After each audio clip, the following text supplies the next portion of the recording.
Peuple de France et du monde, je viens vers vous pour faire appel à votre bon sens. Hommes et femmes de la Terre, écoutez la souffrance de notre planète.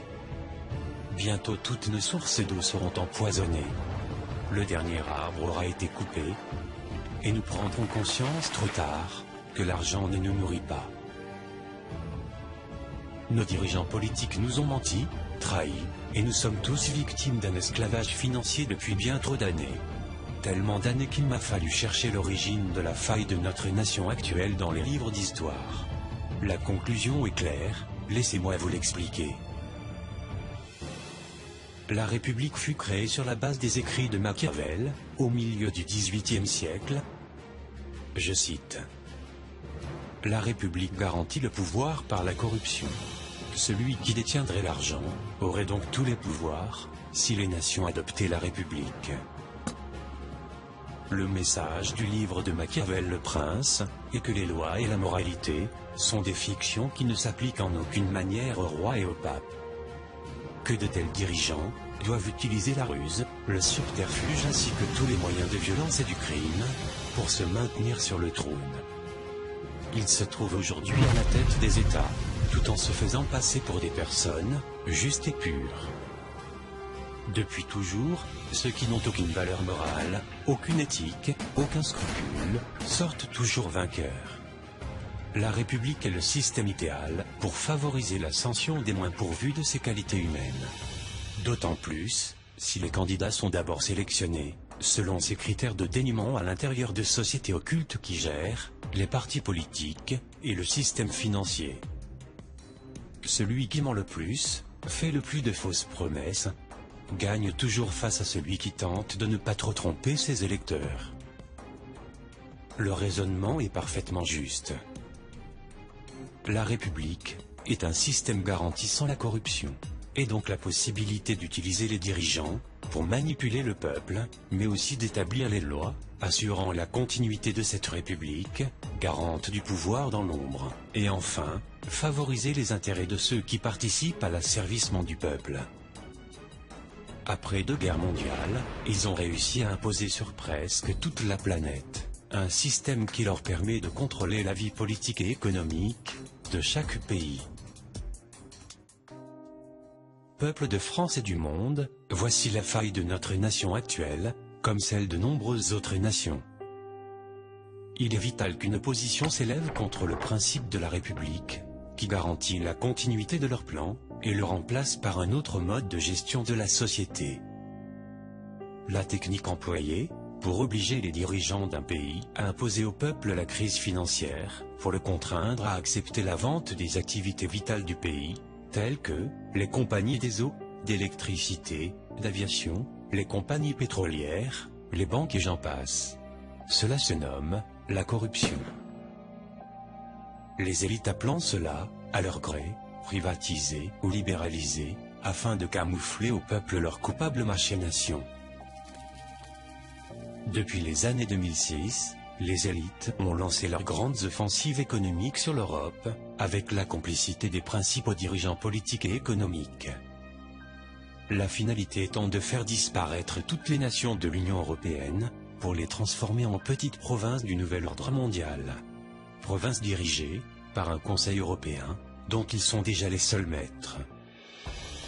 Bientôt, des traités commerciaux vont permettre la destruction de tissus sociaux et économiques, et ouvrir grandes les portes à l'asservissement de nos ressources, par l'emploi de techniques polluantes et destructrices pour la nature, ce pour le profit exclusif des élites.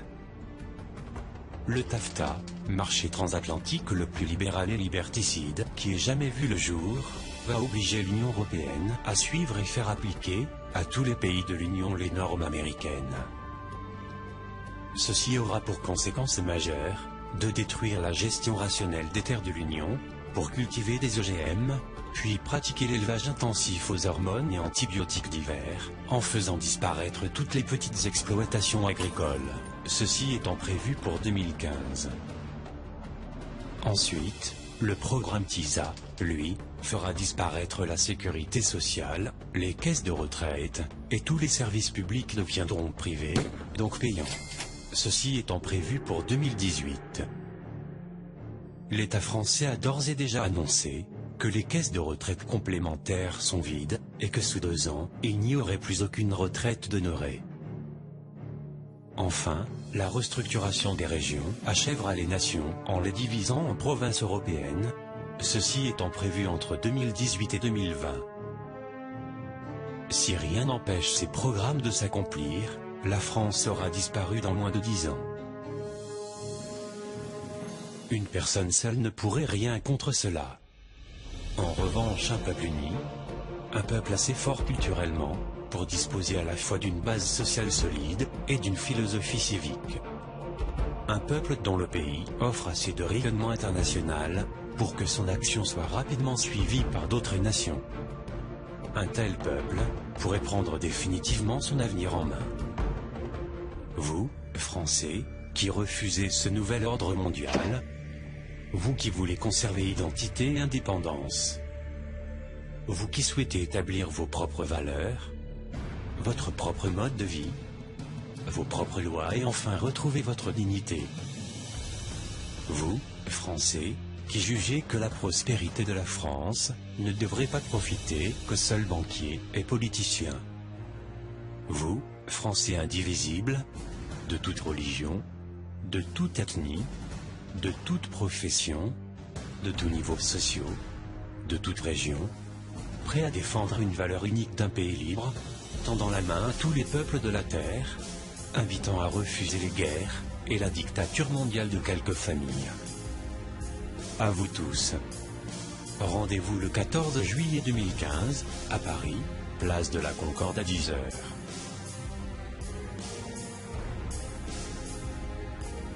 Le fait de mettre en place un concept humaniste à la tête de l'État changera profondément notre société. Les effets s'en feront sentir immédiatement, comme par exemple la disparition de la précarité financière, donc de la pauvreté, des centres de domicile fixe, des restos du cœur, et bien d'autres. Le retour à la sécurité dans les rues, la baisse des suicides, l'enthousiasme des jeunes. L'amélioration de la qualité de vie, pour tous sans exception. Car dans un premier temps, le gouvernement provisoire va se concentrer à procéder à la suspension des contraintes les plus lourdes, pendant que le peuple travaille à la rédaction de sa nouvelle constitution. Ensuite, le peuple aura toute latitude à agir, dans son propre intérêt et pour sa propre prospérité sociale, culturelle, économique et équitable. Les contraintes les plus oppressantes, qui seront neutralisées, telles que la dette bancaire, le financement de l'Europe, l'appui militaire aux Américains via l'OTAN et bien d'autres, vont par leur neutralisation, nous offrir une souplesse économique, permettant de réduire les charges des entreprises et de diminuer fortement les impôts de celles-ci, comme des particuliers, et de relancer l'emploi sans effort. Peuple de France, devant l'imminence de la disparition de la France par le TAFTA, le 14 juillet 2015, est une dernière chance de sauver notre pays.